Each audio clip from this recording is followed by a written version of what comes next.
What's going on, y'all? Welcome back to the Square One podcast hosted by Jason. It's been really dope getting to go through these videos. I hope you've been liking the season so far.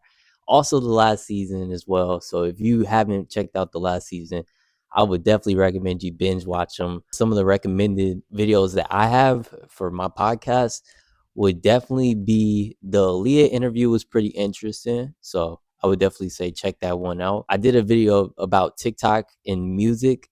That video was hilarious. We filmed that at like 12 a.m. So yeah, definitely need to check that one out. But yeah, there's so many more. I would definitely recommend you go through my catalog if you haven't already. And yeah, let's get straight into the video. So I want to start off by first giving a very needed disclaimer. Now, I know this video most likely will garner a lot of hate and dislike anyway. I just want all the people that do support me to understand where I'm coming from when I'm making a take like this. So I don't ever want to just make hot takes just to get people angry or something like that. And I don't want it to look like that, So let me start off by saying this. I have no issue with people being happy with success that comes in their life. That's not a problem. I think that's great. And I feel like we should definitely celebrate each other's successes.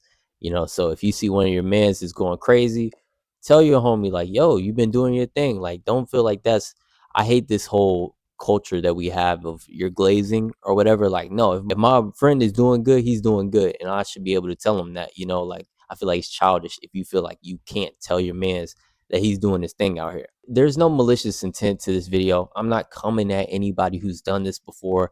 I have friends that have done similar things to what we're going to discuss. I'm not looking to ostracize these people. I'm simply saying that I think this is a flaw in the system and it's something that needs to be reconsidered. Now, without further ado, let's get straight into the video. As many of you probably know, May 1st is known as College Decision Day. Okay, so College Decision Day is a day where people get the opportunity to show where they're about to move on to college. Typically this is high school seniors, so high school seniors will be like, hey, I'm moving on to this school. I'm going to study this. They might, put out a picture, might rock the merch, all that, So most of you guys probably like know that already. We have a big trend in this college admissions world and just academics in general to not only do that, but to make pictures of all of the colleges that you've gotten into. Okay. So I'll put some of these on the screen so that you can see what I'm talking about. These are the pictures where you'll see somebody, they'll probably have like a professional headshot, but they'll have 30 schools all around their face and stuff like that. So you can see all the schools they've been accepted to. Everyone loves these photos, blase, blase, right? I think this is what I call success farming. All right. And the way I define success farming is trying to put all of your achievements on display so that everyone else can see you and believe that you're successful and you're doing, better than they may be doing, or just, doing better than maybe you actually are. Because I do feel like a part of this is a bit disingenuous, which we'll get into. There's also success farming in other places on the internet, such as like LinkedIn. We'll get into that maybe another day because that's a more debatable topic, because LinkedIn is kind of a media site where you want to share your wins and things of that nature. All right, so I'm going to get into 3 reasons why I do not think this is a good trend to be going on and why I feel like we should move away from it, or at least give a little bit more context when we're doing things like this. First reason I have is it causes unhealthy standards. When I was a high school senior, I used to watch a bunch of college decision reaction videos over and over and over again and looking for the best reaction and just being so enthralled by what that world was like, because it was something I'd never seen before. And then I get the chance to do it myself. I'm not going to lie to you guys. I did this video. Looking back, I feel like a lot of the creators that did these videos did them with 20 schools, 25 colleges. They applied to all these colleges. So this made me feel like I had to apply to 20, 25 colleges. Of course, being 17 years old, I was like, I need to follow the formula. And this is around the time where I wanted to be a creator in this space. So I was like, you know what? This could kind of help kickstart my creator journey. This is the issue with that, though. I didn't have enough time to really focus in on my applications because I was looking at 20 schools. So every school, I was telling them the same thing, basically. I was not putting any extra effort. I wasn't reaching out to admissions counselors. I wasn't networking with students that already go there. I couldn't do any of that because one, I had to make sure that I was getting to the 20 schools, making sure I applied to them. If they need essays, I got to come up with essays. My essays ended up not being that good. Go figure, right? Because I wasn't able to focus in and lock in on any of the schools. Secondly, paying for all of these applications was something that was very challenging because how are you going to pay for 20 to 25 application fees? This time, if I remember correctly, I think an application fee went for maybe $50. I know some of them go for like 75, and they also vary too. So some schools you don't have to pay an application fee, which is great. Common App also gives the opportunity for some students to waive their application fee if they get, free reduced lunch, or there's a bunch of benefits that allow a student to waive the application fee, which I think is great. But I wasn't able to do all of that every time. So you have this money cost, you have this opportunity cost because you're giving up the chance to really get into a school that you may like. Because most of the schools I wanted to get into, I didn't get into them. Why? Because I didn't try on the essays. I was too worried about getting into 15 other schools. So I was like, I can't just be too close minded. No, I should have been close minded. I should have had a route that I wanted to take and I should have took that route. But sadly, I was influenced by this culture, this trend.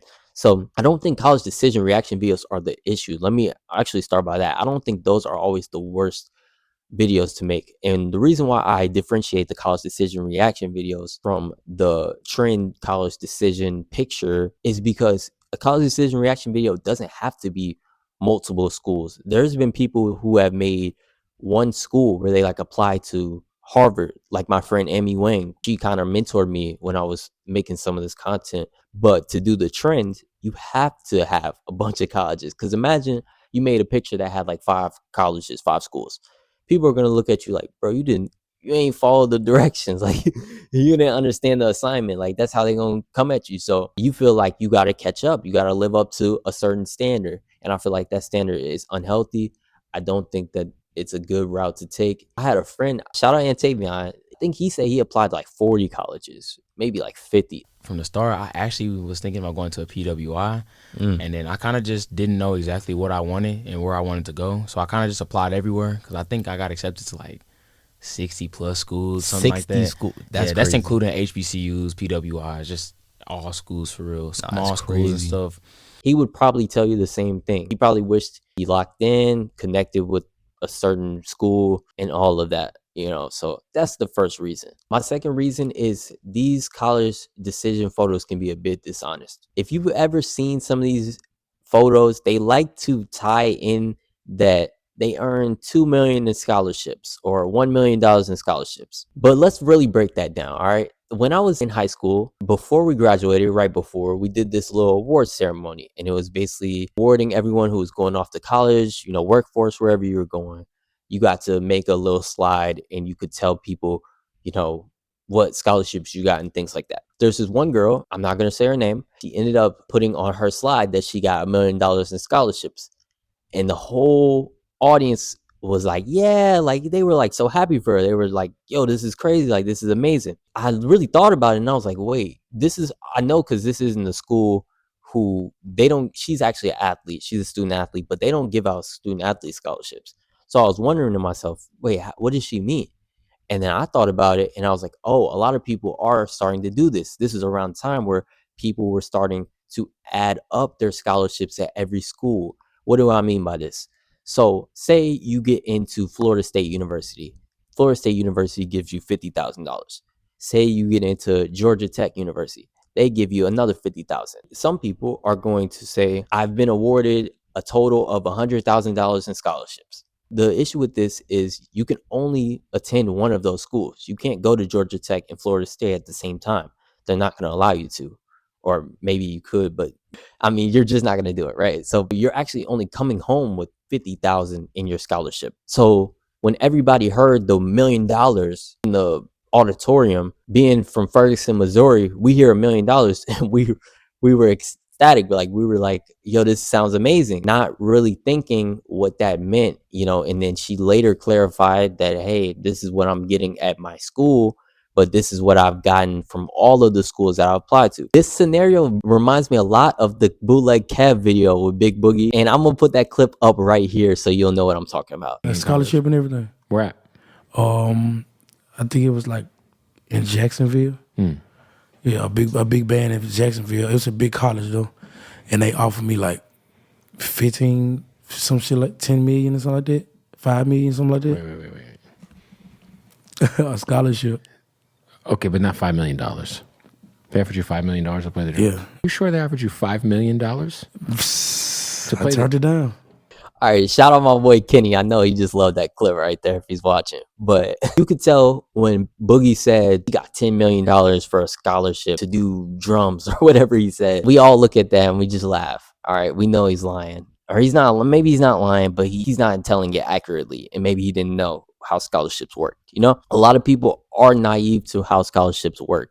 Why does this matter? If people are doing all of this and saying, I got into 30 schools, I got millions of dollars in scholarships, some people will literally think that they can go to all these schools and get all the scholarship money. I feel like that's pretty problematic. Like, it just makes things a little bit weirder. It goes based on the standards again, though, because if we're telling people that we're making all this money that we're not actually coming home with, what's the point? That dishonesty is something that's a big red flag when it comes to this whole trend, and why I've really disliked this whole idea in the past few years. And the last problem I have with this trend is it takes away the beauty of finding your college and kind of commodifies the process. So when you're finding a school, it should be about picking something that's perfect for you, right? So you want to look for a school that you could go to for academics. You know the program's going to be great. You're going to get to meet some great professors. You're going to get to meet some great students. There's going to be clubs on campus for you. All these things should be important. If you're into sports,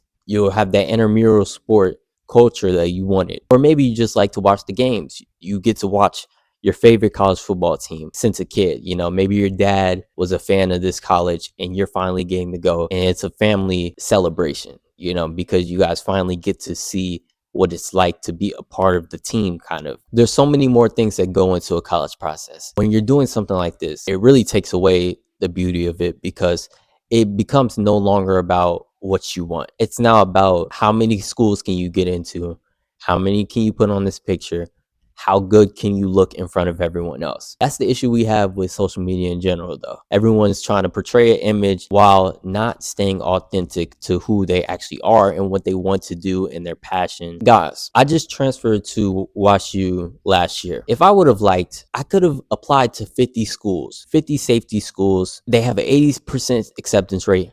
Get into all the schools, put 50 schools on a picture, and make it look like I'm the king of college admissions. But what does that do for me? Maybe it adds a little bit more clout.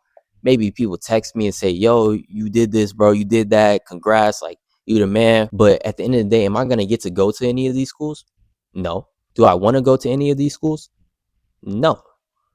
So I applied to 11 schools in my transfer process. I finally learned from what I did last time. And I was very thoughtful about these 11. I wasn't just doing it because I wanted to see an acceptance letter. It wasn't about that anymore. It should never be about just seeing an acceptance letter. It should be about that acceptance letter that means something to you. The moment that you get to get emotional with your family and cry because you got that full ride to the school that you've been dreaming to go to since freshman year. That's what this process is all about. It's not about getting to post the dopest Instagram photo and getting thousands of likes because everyone's like, yo, I went to this school, you should go to my school. There's so much good in getting to choose your own path. But a lot of times we tell our young people to fit in line with everyone else or try to do as much as the next man did. And that just takes them out of the running of finding what they're really passionate about. So yeah, that's my take on success farming. One aspect of it, like I said, we could talk about LinkedIn later or any of the other ways that a lot of people try to success farm. But let me know, am I off in this? Is this point valid? Is it invalid to you? Do you agree? What are some parts that you think I'm missing? Because it's not something that I'm solid set on. You know, if somebody was able to convince me to why this may be something good for someone, I'd be totally up for that. I just don't see much good of it in society, because I think it just takes away from our creativity And it's just another thing that people feel like they have to live up to. So yeah, let me know what you think in the comments below. I appreciate you if you got to the end of the video. Make sure to stay tuned. We got new guests coming along the way. Appreciate y'all for going back to square one with us. I'm gonna catch y'all on the next one.